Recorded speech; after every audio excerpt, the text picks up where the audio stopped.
প্রিয় পরম পরমদয়াল ঠাকুর, সকল জীবনের পরম উৎস তিনি শ্রী শ্রী ঠাকুর অনুকূলচন্দ্র। তমসার পার হয়ে আলোর রাজ্যের বুক চিরে তিনি মর্তে আবির্ভূত হয়েছিলেন। কারণ কারণ ছিল অন্ধকারাচ্ছন্ন মর্তবাসীকে প্রেম আর আলোর সন্ধান দেওয়ার জন্য, যাতে তারা জীবনকে উপভোগ করতে পারে অনাবিল ভাবে। তার এই স্বকীয় জীবনের আলো আর প্রেমের দীপ্তিতে মানুষের অন্তরের সকল কুটিলতা দূরীভূত হয়েছিল। সেই কুটিলতার হাত থেকে নিষ্কৃতি পাওয়ার পদও তিনি দয়া করে আমাদেরকে নির্দেশ করেছেন। লক্ষ লক্ষ মানুষ তাকে আশ্রয় করে আজ আলো আর প্রেমের অধিকারী হয়ে উঠেছে। মর্তে নরদেহে তার এই আবির্ভাব লগ্ন থেকেই তার এই দীপ্ত প্রেমের ছটা দুঃখ, দৈন্য, পীড়িত সকলকে মধুময় করে তুলেছে। জীবনের প্রতিটি ক্ষণের বাধা, বিঘ্ন, শত্রুতা যা কিছু রয়েছে, লৌকিক দায় দায়িত্বের মধ্যেও কখনো তা স্তিমিত হয়নি। নিন্দা, অপবাদ, বিরোধিতা কোনো কিছুকে তিনি ভ্রুক্ষেপ করেননি। জাগতিক ক্ষয়ক্ষতিও তার প্রেম সত্তাকে আঘাত করতে পারেনি কখনো। মানুষের প্রতি তার মমত্বের গভীরতাও ছিল অপরিমেয়। তার শত্রু ও খুনিকেও তিনি আলিঙ্গন করতে কখনো তিনি দূরে যাননি। তার অসহায় অবস্থায় তাকে মমত্বের সঙ্গে সহ্য করেছেন বাঁচানোর জন্য। তার কথা এবং কাজের মধ্যে কোনো তফাৎ ছিল না। যে কথা নিয়ে তিনি এই ধরাধামে অবতীর্ণ হয়েছিলেন, সেই কথা এবং কাজ তিনি করে দেখিয়েছেন। তার ৮১ বৎসর ধরে লোকজীবনে মানব কল্যাণের জন্য এত বিরামহীন চেষ্টা আর কোথাও লক্ষ্য করা যায়। তিনি সারা রাত্রি ধরে ঘুমোতে পারতেন না, রাত্রিও না। সারা বিশ্বের কথা, কোথায় আনাচে কানাচে কি হচ্ছে, বিপদে পড়ছে কিনা, ভগবান হা ভগবান করছে, সে ডাক তার বুকে এসে বাজছে। তিনি ছটফট করতেন, তার নিদানও তিনি জানতেন, অথচ কিছুই করতে পারছেন না। এর মতো অসহায় অবস্থা মা যেমন সন্তানের জন্য করেন, পরম দয়ালু ঠিক সেইভাবে করতেন। সেই রকম একটি ছোট্ট ঘটনা আমি আপনাদের সামনে তুলে ধরার চেষ্টা করছি। সেদিন ঘোর বর্ষা, মেঘাচ্ছন্ন আকাশ, প্রবল বর্ষণের সঙ্গে সঙ্গে বিক্ষুব্ধ বাতাস চলছে। প্রকৃতি যেন ভীতত্রস্ত হয়ে উঠেছে। ক্লাসে বসে আছেন, হঠাৎ চঞ্চল হয়ে উঠেছেন পরমদয়া। বর্ষার সাময়িক বিরতি, সঙ্গে সঙ্গে বন্ধ হয়ে গেল স্কুল। দ্রুত গতিতে তিনি ছুটে চললেন গৃহের দিকে। আবার গর্জে উঠছে আকাশ। শঙ্কিত ভীত সতীর্থদের যারা ছিল তারা সবাই ছুটে পালালো। কিন্তু সেই দুর্যোগের মধ্যে দ্রুত পদক্ষেপে এগিয়ে চললেন তিনি।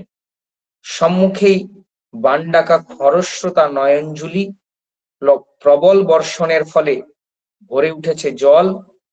দৃষ্টিশক্তির রহিত একজন অশীতিপর বৃদ্ধ ক্ষীণ শক্তিতে পড়ে আছে নালায়, আর সে তার সেই প্রাণস্পন্দনের মধ্য দিয়ে গর্জে দিচ্ছে তার সেই ফুপানো কান্না, হে আল্লাহ, হে আল্লাহ, কোথায় আছো, কে কোথায় আছো, আমাকে বাঁচাও, আমাকে বাঁচাও, আমাকে বাঁচাও। সেই তার সেই করুণ আর্তি সেই ঘন জঙ্গলের মধ্য থেকে যেন পরম দয়ালের কানে ভেসে আসছিল। পরম দয়াল সেই ছোট্ট অবস্থায় তার সেই অস্ফুট গলা থেকে ডাক দিয়েছিলেন, ভয় নাই, এই যে আমি, বলেই নেমে গেছিলেন সেই জলে। টেনে তুলেছিলেন তাকে ধীরে ধীরে। সেই বৃদ্ধ যখন থর থর ভাবে কাঁপছে, ঠক ঠক করে কাঁপছে জরাজীর্ণ দেহকে নিয়ে। পরম দয়াল তার হাত চেপে ধরেছিলেন। তখন সেই বৃদ্ধ কি বলেছিলেন জানেন? তিনি বলছেন, তুমি কি আমার আল্লাহ? আল্লাহ ছাড়া এই বিপদে কে বাঁচায়? ফুঁপিয়ে উঠছে অন্ধ। তিনি জানেন তিনি কে, কিন্তু যিনি কারো করুণা ফেরাতে পারেন না, করুণ ডাক দয়া পরবশ হয়ে ছুটে আসেন জীবনের রক্ষার্থে, তাকে কি বলা যায়? মহাভাব অবস্থায় পরম দয়াল শ্রী ঠাকুর বলছেন, sound of your call must rich me because I am sound. বৃদ্ধের হাত ধরে তার বাড়ি পৌঁছে দিয়ে আসলেন তিনি। চলছেন বাড়ির দিকে। কিছু দূর যেতে না যেতেই ঝড় বৃষ্টিতে আহত ক্লান্ত এক বাজ পাখি এসে তার কাঁধে বসলো। আশ্রয় না পেয়ে পরম আশ্রয়ের কাছে নিশ্চল ভাবে দাঁড়িয়ে থাকলেন তিনি। অনেকক্ষণ ধরে তিনি দাঁড়িয়ে থাকলেন। বাজ পাখি বিশ্রাম নিল, তারপর তিনি নিজের বাড়ির দিকে ফিরলেন। এই ছিল তার দয়া। সারাটি জীবন ধরে তিনি মাকে গভীরভাবে ভালোবেসে গেছেন এবং তিনি বলে গেছেন, মাতৃভক্তি অটুট যত সেই ছেলে হয় কৃতি তত। তিনি বাবার প্রতিও কোনোভাবে খারাপ আচরণ করার কথা আমাদেরকে বলেননি। তিনি বলেছেন, আরাধ্যদেব পিতাকে তুমি নিত্য করো নমস্কার, জ্ঞানদাতা তিনিই যেন, শিব রূপেতে তিনি তোমার। আবার বলছেন, পিতা মাতায় অটুট টান পূরণ প্রবঞ্ঝক, সেই ছেলে ভবিষ্যতের মহান একটি লোক। পরম দয়াল ঠাকুর ধরাধামে অবতীর্ণ হয়েছিলেন বলেই আজ আমরা এত সুন্দর ভাবে জীবনযাপন করার যে কৌশল তা আমরা শিখতে পেরেছি। না হলে জীবন চলার পথ আমাদের ভীষণ কঠিন হতো। পরম দয়াল ঠাকুর যখন তিনি চলে এলেন পাবনা থেকে দেওঘরে, তখন দেওঘরে এত সুন্দর পরিবেশ পরিস্থিতি আমরা আজ গেলে যেমন দেখি ঠিক তেমনটি ছিল না। ছিল কয়েকটা ত্রিপলের প্যান্ডেল, তাঁবুর মতো। পরম দয়াল ঠাকুর সেখানে থাকতেন। ছিল ভীষণ চোরের উপদ্রব, বাঘ এবং বিভিন্ন ধরনের পশু পাখি প্রতিনিয়ত সেই দেওঘরে ঘোরাফেরা করত। পরম দয়াল ঠাকুর তার সঙ্গে আসা কয়েকজনকে নিয়ে দেওঘরে থাকতেন। পরম দয়াল ঠাকুর দেওঘরের মধ্যে বিরাজ করছেন, অবস্থান করছেন। দেখা গেল হঠাৎ করে একদিন তাঁবুতে পরম দয়াল ঠাকুরকে ঘুম পাড়িয়ে দেওয়া হয়েছে, তার ঘরের আলো প্রায় নিভিয়ে দেওয়া হয়েছে। পরম দয়াল ঠাকুর ঘুমোচ্ছেন আর পাহারা দিচ্ছেন ননিদা। ননিদা পাহারা দিচ্ছেন। কিছু দূর আসার পর তিনি হঠাৎ করে ফিরে দেখেন পরম দয়ালের ঘরের মধ্যে একটা উজ্জ্বল আলো। হঠাৎ করে ননিদা থমকে গেলেন। তিনি বলছেন, এই তো আমি পরম দয়ালকে ঘুম পাড়িয়ে দিয়ে এলাম, আবার কেন ঘরের মধ্যে আলো? ঠাকুর কি কোনোভাবে অসুস্থ হয়ে পড়লেন? তার মন আর বাদ সইছে না। তিনি একটু একটু করে তার তাঁবুর দিকে এগিয়ে গেলেন। এগিয়ে গিয়ে তিনি ভাবছেন, আর কি একটু কাছে যাব, যদি দয়াল দেখে ফেলেন তাহলে যে তার ঘুমের ব্যাঘাত ঘটবে। এই ভাবছেন, যাব কি যাব না। এই করতে করতে তিনি তার তাঁবুর কাছে পৌঁছে গেলেন। পৌঁছে গিয়ে দেখেন পরম দয়াল ঠাকুর আমার তাঁর সেই সুদিত শুভ্র বিছানার উপর বসে আছেন, আর তাঁর শরীর থেকে কি যেন এক জ্যোতি বেরিয়ে যাচ্ছে, আর দর দর করে তার চোখ থেকে জল পড়ছে। ননিদা দূর থেকে আর নিজেকে না আটকে রাখতে পেরে তিনি জিজ্ঞেস করছেন দয়ালকে, কি হয়েছে ঠাকুর, আপনি কাঁদছেন কেন, কি হয়েছে আপনার? পরম দয়াল ঠাকুর কোনো কথা বলতে না পেরে ননিদাকে বলছিলেন, বল ননি বল, বল ননি বল। তখন বলছেন, কি হয়েছে ঠাকুর, আমি কি ডাক্তার ডাকবো? তিনি বলছেন, না, বল যে আমার কথা তোরা দাঁড়ে দাঁড়ে পৌঁছে দিবি, আমার কথা তুই দাঁড়ে দাঁড়ে পৌঁছে দিবি। সেই সময় ঠাকুরকে শান্ত করার জন্য ননিদা বলছিলেন, হ্যাঁ ঠাকুর, পৌঁছে দেব। তখন ঠাকুর বলছেন, যতদূর চোখ যায় আমি দেখতে পাই সেই রক্তস্রোত আর নরমুণ্ডের গড়াগড়ি। দেখুন, আজ আমরা একবিংশ শতাব্দীতে এসে সেই তার সেই মুখনিসৃত কথা পরোক্ষে পরোক্ষে আমরা তা উপভোগ করছি। তিনি যা বলেছেন, তাই তার বলাগুলি, তিনি যা বলেছেন সেগুলিকে আমাদের অবনত মস্তকে কোনো রকম প্রশ্ন না রেখে পরিপালন করতে হবে। তিনি বলেছেন, যজন যাজন ইষ্টভৃতি যজন যাজন ইষ্টভৃতি সস্তৈনী সদাচার পরিপালন করার কথা, আমাদেরকে তা পরিপালন করতে হবে। তিনি বলেছেন, প্রশ্ন তোমার অস্ত যাও, রহুক যুক্তি সরে, তোমার ব্রত করব পালন মরণ স্তব্ধ করে। আমাদেরকে তা পরিপালন করতে হবে, যতই আমাদের যাই বাধা বিপত্তি আসুক না কেন। আর আমরা লক্ষ্য করেছি, বিগত দিনে যারা এসেছিলেন তারা আমাদের কাছে আর কাউকে রেখে যাননি। কোনো যে নাম দিয়ে গেছেন সেই নাম আমরা তেমন ভাবে উপভোগ করতে পারিনি, বা সেই নাম এখন কিভাবে আমরা পরিপালন করব তার কোনো রূপরেখা আমাদের কাছে নেই। কিন্তু পরম দয়াল ঠাকুর আমার দয়া পরবশ হয়ে আমরা যাতে না হারিয়ে যাই, তার জন্য তিনি আচার্য পরম্পরা রেখে গেলেন। তিনি বললেন, ইষ্টগুরু পুরুষোত্তমম প্রতীক গুরু বংশধর, রেত শরীরে সুপ্ত থেকে জ্যান্ত তিনি নিরন্তর। আচার্য পরম্পরার মধ্যে তিনি লীলা করছেন দৈনন্দিন। আমরা এই একদিন আগে সেই ঋত্বিক সম্মেলনে আচার্যদেবের চোখ থেকে সেই আনন্দ অশ্রু আমরা দেখলাম, আমরা উপভোগ করলাম তার সেই কথাগুলি। কেমন ভাবে তিনি আমাদেরকে আপন করে রেখেছেন, কেমন ভাবে তিনি করে দেখাচ্ছেন। পরম দয়াল ঠাকুর বলছেন, করাই পাওয়ার জননী। তিনি বলছেন, না করে যে পেতে চায় দুঃখ তার পিছে ধায়।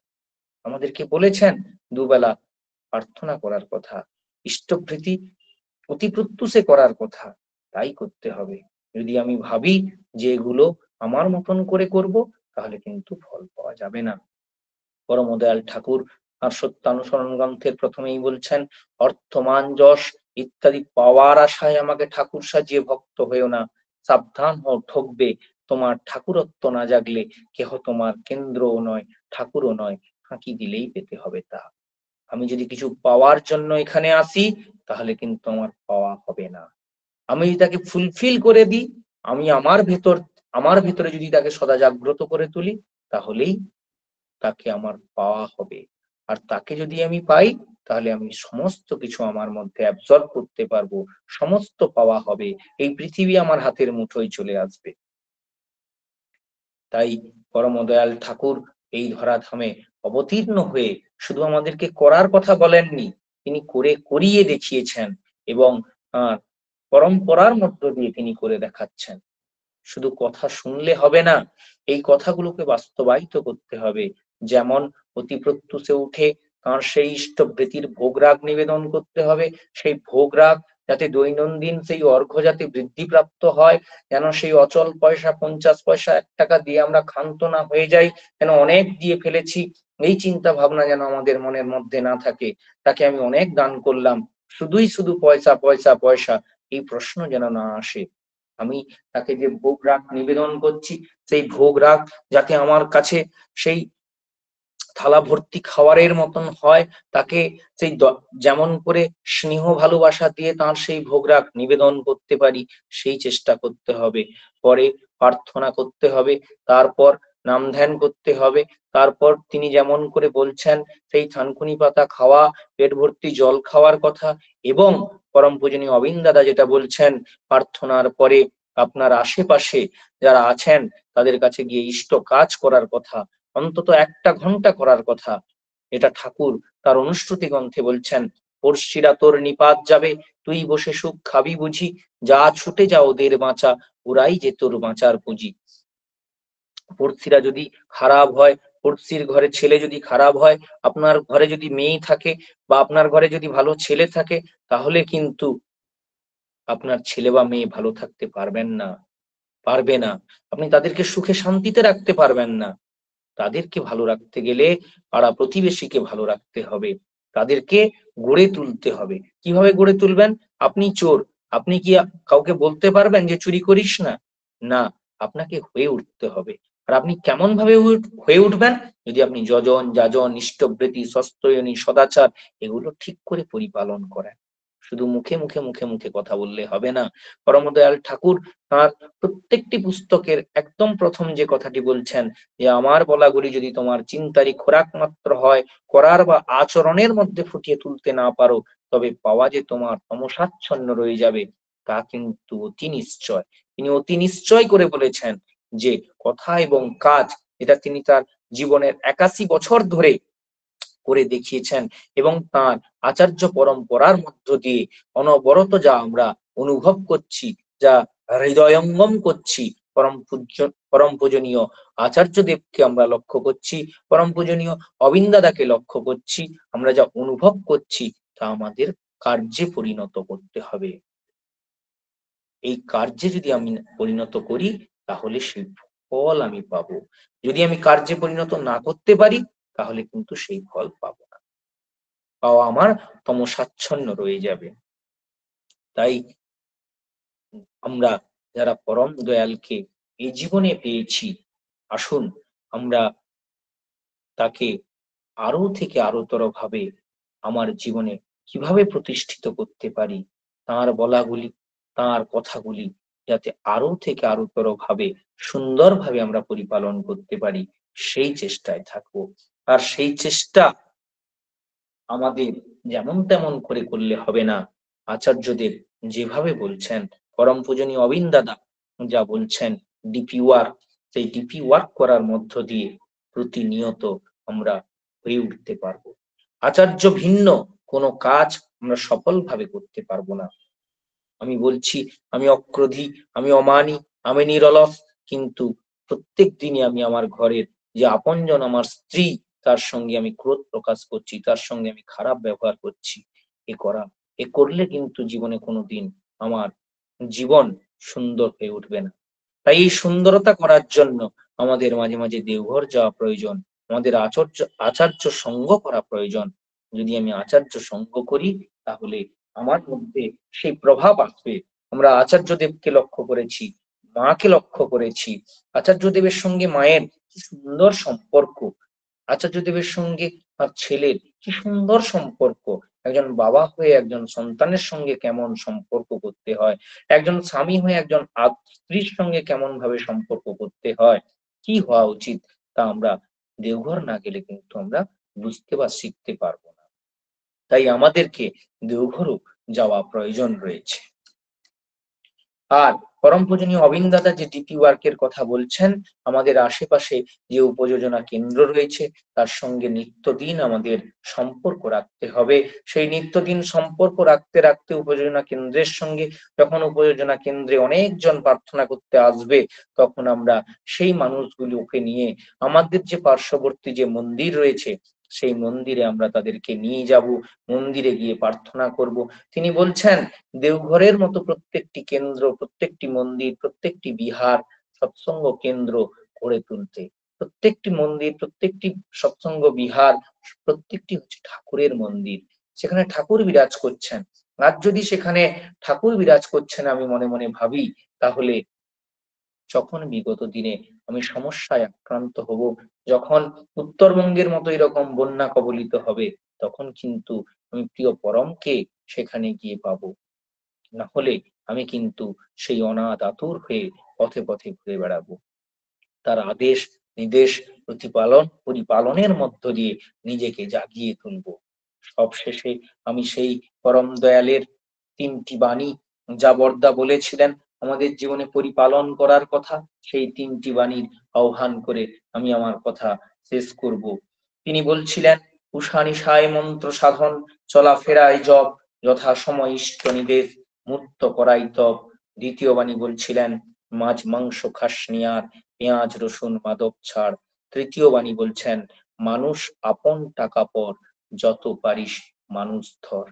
আসুন আমরা এই বাণীগুলি যাতে আমাদের জীবনে আরো থেকে আরোতর ভাবে সুন্দরভাবে পরিপালন করে চলতে পারি, নিজেকে পরিপালিত করে পারিপার্শ্বিককে উদ্বুদ্ধ করে পরম দয়ালের করে তুলতে পারি, এই আহ্বান জানিয়ে আমি আপনাদের সবার যারা উপস্থিত রয়েছেন প্রত্যেকের ইষ্টচ্ছল পূর্ণ জীবন, সুখী সুদীর্ঘ জীবন পরম দয়ালের রাঙা আতুল চরণে প্রার্থনা করে আমি আমার ক্ষুদ্র কথা এখানেই শেষ করছি। জয় গুরু। জয় গুরু দাদা, জয় গুরু। সুন্দর করে আমাদের বাস্তব আলোচনাগুলো আপনি করলেন যে আমাদের কি করে চলতে হবে। তিনি কে? তিনি হচ্ছে অন্ধকারাচ্ছন্ন পৃথিবীকে আলোর পথ দেখানোর জন্য তিনি প্রেমের মন্ত্র নিয়ে এলেন। মাতৃভক্তি ছিল তার অটুট। তিনি 100 বছর আগে যা বলেছিলেন তাই আমরা বর্তমান যুগে দেখতে পাচ্ছি। নরমন্দির গড়াগড়ি ঘাট, তার বলা কথাগুলো সঠিকভাবে মেনে চলাই হলো ধর্ম। তিনি আমাদের রক্ষা করার জন্য আচার্য পরম্পরায় রেখে গেলেন। কৃপা পেতে হলে করতে হবে, পাড়া প্রতিবেশীকে সঠিকভাবে গড়ে তুলতে হবে। সেই জন্য নিজেদেরকে আমাদেরকে পঞ্চনীতি মেনে চলতে হবে, তাকে প্রতিষ্ঠা করাই আমাদের ধর্ম। শত অনুগ্রহ মেনে চলতে হবে, আচার্যের সঙ্গে করতে হবে। আর আচার্য যে এখন বলেছেন যে দ্বিতীয়, সেই দ্বিতীয় সর্বসমস্যার সমাধান জানি সৃষ্ট প্রতিষ্ঠান। তাকে তার কথাগুলো যদি আমরা সঠিকভাবে মেনে চলতে পারি তখনই আমার তাকে প্রতিষ্ঠা করতে পারবো, আর সেটাই আমাদের জীবনের উদ্দেশ্য। জয় গুরু দাদা, মানে অমূল্য সময় আপনি আমাদের দিলেন। আপনি একজন কর্মরত মানুষ, কিন্তু সময় দিয়ে আমাদের ধন্য করলেন। পরম পিতার আরাধন চরণে আপনার এবং আপনার পরিবার পারিপার্শ্বিকের সবার সুদীর্ঘ নিরোগী সচ্ছল জীবন প্রার্থনা করি। ভালো থাকুন দাদা, সুস্থ থাকুন। জয় গুরু। আবারও জয় আসবেন। গুরু। আপনার তার কথা শুনিয়ে তন্মুখী করে তুলবেন। জয় জয় গুরু। জয় গুরু, জয় গুরু।